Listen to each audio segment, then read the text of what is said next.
Assalamualaikum warahmatullahi wabarakatuh. Salam sejahtera untuk kita semua. Salam sejahtera untuk seluruh sahabat, saudara, sebangsa, dan setanah air dimanapun Anda berada. Kembali lagi bersama dengan saya, Abdullah Jazuli, di channel ini. Mengenai masalah kafa'ah. Kafa'ah itu kesepadanan ya, dalam beberapa hal. Baik dalam nasab, baik dalam status sosial, ataupun yang lain. Yang itu oleh para ulama fikih dijelaskan secara detail dalam kitab-kitab fikihnya. Kali ini saya menemukan sebuah video ya. Sebenarnya, dalam video ini, di situ dijelaskan mengenai apakah boleh seorang yang non-sayyid menikah dengan seorang syarifah. Lebih lengkapnya, mari kita simak bersama-sama videonya. Lihat Allah Subhanahu wa Ta'ala, apakah boleh seorang syarifah menikah dengan selain Habib? Kalau bicara masalah dalil, pasti kita sudah mengetahui ada yang memperbolehkan. Dari kalangan para ulama yang mengatakan seorang syarifah nikah dengan selain Habib, itu nikah dengan akhwal ataupun para masyayikh. Tetapi yang perlu diingat di sini adalah di sana ada yang mengatakan tidak boleh, bahkan mengatakan tidak sah. Artinya kalau nikahnya tidak sah, naudzubillah min dzalik, dihukumi zina. Setiap berkumpul berjima itu seorang perempuan dan laki-laki, seorang syarifah dengan selain Habib, maka itu dijatuhi hukum zina. Di antara Imam Ahmad bin Hanbal, karena ini berkaitan masalah nasab, masalah kafa'ah. Kalau kafa'ah, Imam Ahmad bin Hanbal begitu keras dan tegas mengatakan kafa'ah nasab itu wajib dan harus terpenuhi. Tapi bicara sekali lagi masalah dalil, ada yang memperbolehkan. Tapi mana hormat kita kepada Nabi Muhammad SAW? Kalau Anda seorang syarifah menikah dengan selain Habib, nasab Anda akan terputus. Nasab Anda masih, tapi nasab anak Anda akan terputus. Apakah tidak kasihan? Manakala kita punya anak yang harusnya menjadi keturunannya Nabi, dzurriyyah Nabi, gara-gara keegoisan kita sebagai ibu, suka dengan si fulan, senang dengan si fulan, cinta dengan si fulan, kemudian kita putus, maka jawabannya tidak. Dan Anda, surat cinta Al-Fajr kepada para akhwal atau masyayikh, kalau Anda cinta dengan Nabi Muhammad SAW, buktikan cinta Anda. Jangan menikah dengan syarifah. Jangan menikahi seorang daripada perempuan keturunannya Nabi Muhammad SAW, tapi arahkan mereka untuk menikah dengan Habib. Itu bukti cinta yang sesungguhnya. Jangan mengatakan saya cinta dengan Habib, makanya saya jadikan dia istri biar lebih mapan, biar lebih terus. Anda cinta bukan dengan memutus nasabnya, tapi dengan Anda mengarahkan dengan siapa dia harusnya menikah, dan itu rasa cinta yang sesungguhnya. Niat yang baik harus dengan cara yang baik. Itu ya videonya, bahwa ada beberapa poin dari video ini, bahwa ketika non-syarif menikah dengan syarifah, memang ada beberapa pendapat ulama mengenai hal ini. Antara yang mengatakan sah, dan ada yang mengatakan tidak sah. Dan yang mengatakan tidak sah itu bahkan lebih keras lagi, bahwa hukumnya itu sama seperti zina. Dan kalau tidak salah itu adalah fatwanya dari Habib Utsman bin Yahya. Karena di sini mengutip dari mazhab Ahmad bin Hanbal ya.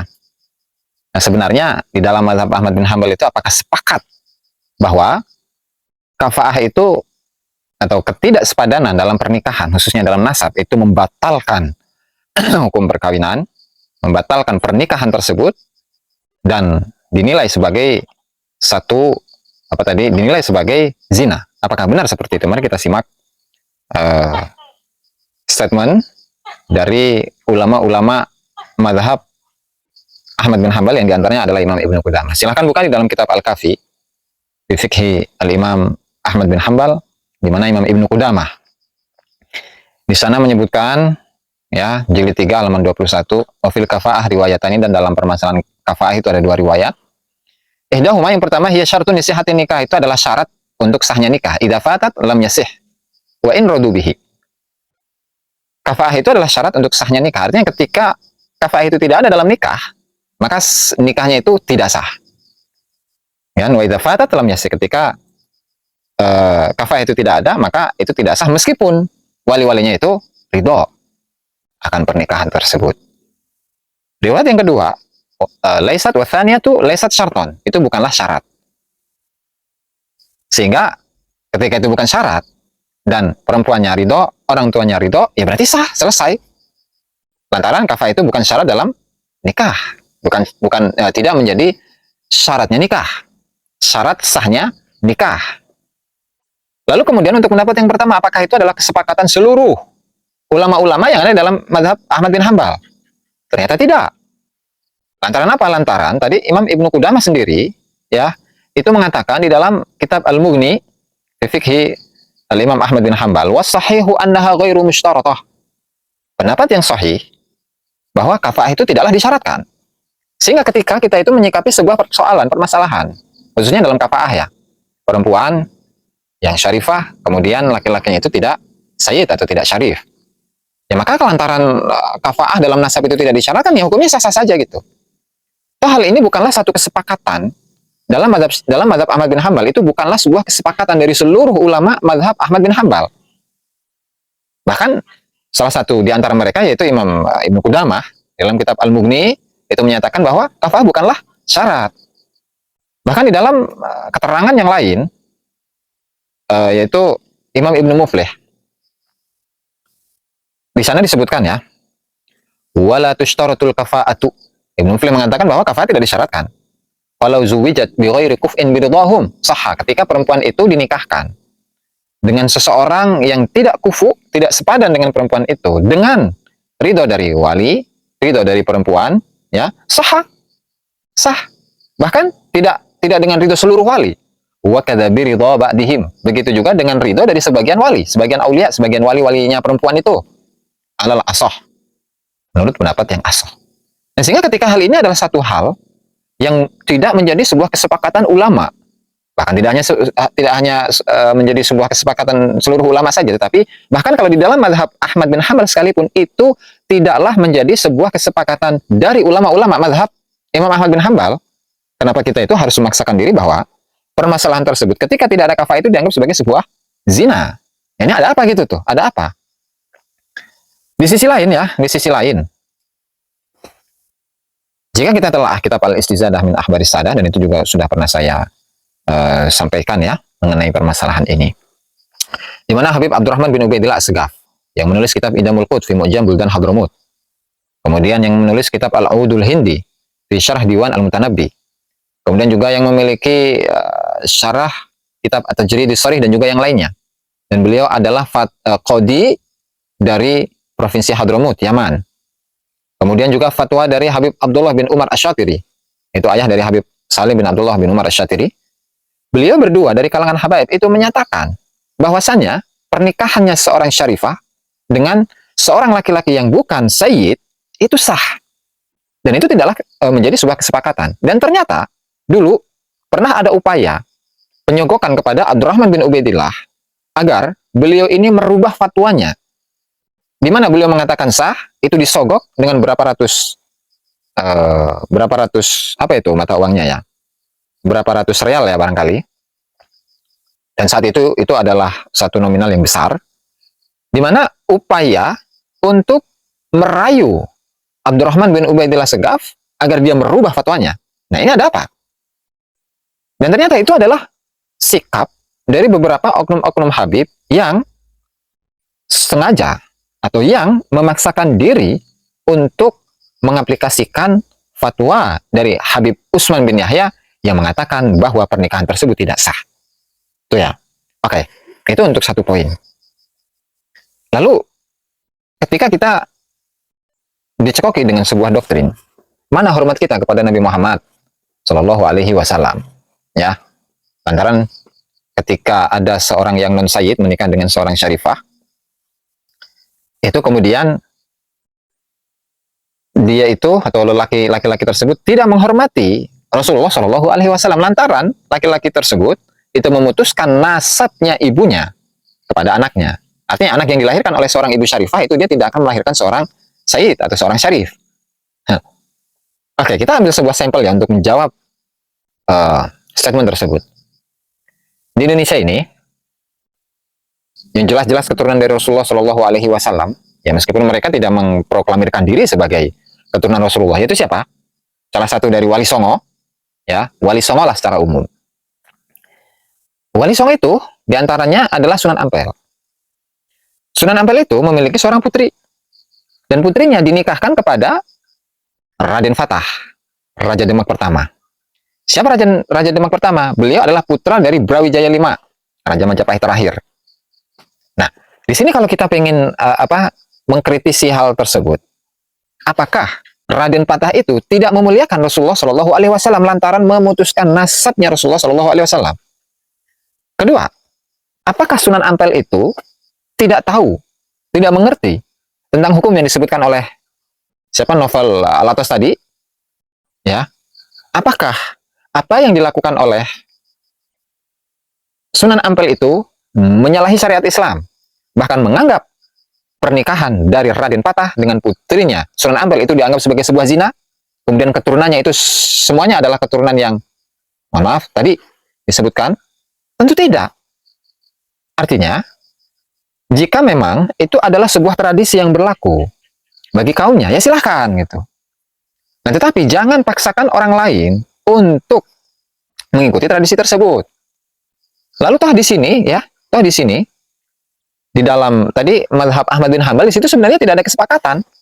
Memang Imam Ahmad bin Hambal itu memiliki dua riwayat. Yang satu mengatakan syarat, yang satu mengatakan tidak syarat. Tetapi dari teks-teks yang saya telaah dari kitab-kitab mazhab Ahmad bin Hambal, saya tidak menemukan bahwa ketika pernikahan tersebut terjadi, maka status dari pernikahan tersebut adalah zina. Saya tidak temukan itu. Ya.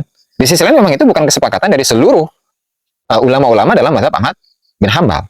Bahkan tadi contohnya Al-Imam Syamsuddin Az-Zarkashi dari pengikut mazhab Imam Ahmad bin Hambal, Imam Ibnu Muflih, kemudian Imam Ibnu Qudamah Al-Maqdisi, dan juga yang lainnya, masih banyak lagi. Itu mereka semua tidak menyebutkan syarat bahwa kafaah itu merupakan syarat di dalam pernikahan.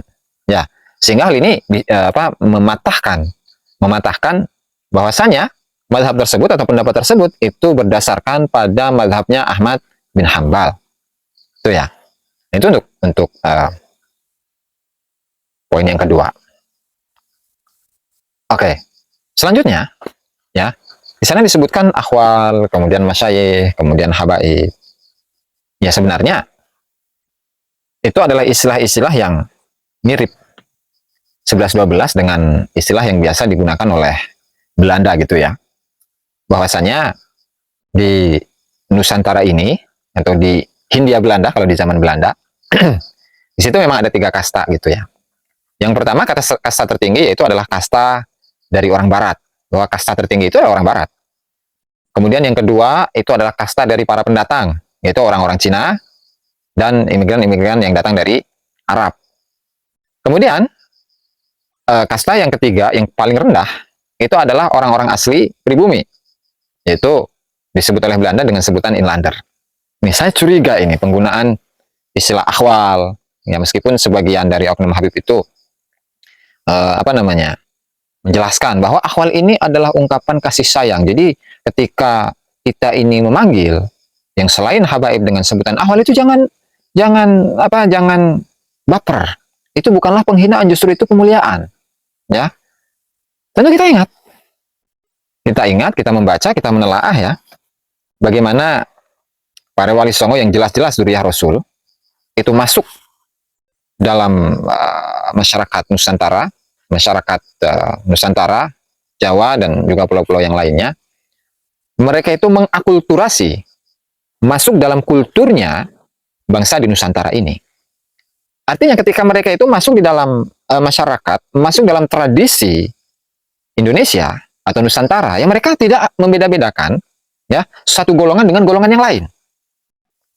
Artinya ketika mereka sudah masuk di dalam masyarakat Indonesia, sudah mereka melebur bersama dengan masyarakat yang lain, sehingga tidak muncul istilah-istilah untuk membedakan status sosial, untuk membedakan status dari tadi kasta-kasta yang telah dibagi. Nggak ada. Justru dengan kedatangan Wali Songo ini, mereka berupaya untuk menghapuskan pembagian kasta yang sebelumnya ada di Indonesia. Makanya misalnya, ketika mereka itu memanggil kepada seseorang yang belum kenal, yaitu memanggil dengan panggilan Kang Mas. Kemudian ketika mereka memanggil seseorang, itu kalau laki-laki, memanggil seseorang yang ya, secara umur itu lebih muda, itu dipanggil dengan Adimas. Dan tidak ada istilah-istilah khusus. Tidak ada istilah-istilah khusus untuk memanggil selain golongan mereka. Misalnya selain golongan Wali Songo dipanggil dengan Ahwal gitu, nggak ada. Nah, dan ini hanya menjadi sebuah warisan dari kalangan Ba'alawi, bahwa selain golongan mereka itu dipanggil dengan Ahwal. Ya meskipun mereka ngeles atau berargumentasi bahwa itu adalah merupakan panggilan kasih sayang. Nah, padahal status dari manusia itu sama saja. Mau dia Ba'alawi, mau dia bukan Ba'alawi, ya sama saja. Artinya udahlah, nggak perlu dengan istilah-istilah seperti itu. Dan nanti akan saya buatkan konten secara khusus mengenai panggilan akhwal, kemudian masyayikh, ataupun yang lainnya, ya, Walhasil kita tidak butuh dengan itu, lantaran kita adalah orang Indonesia.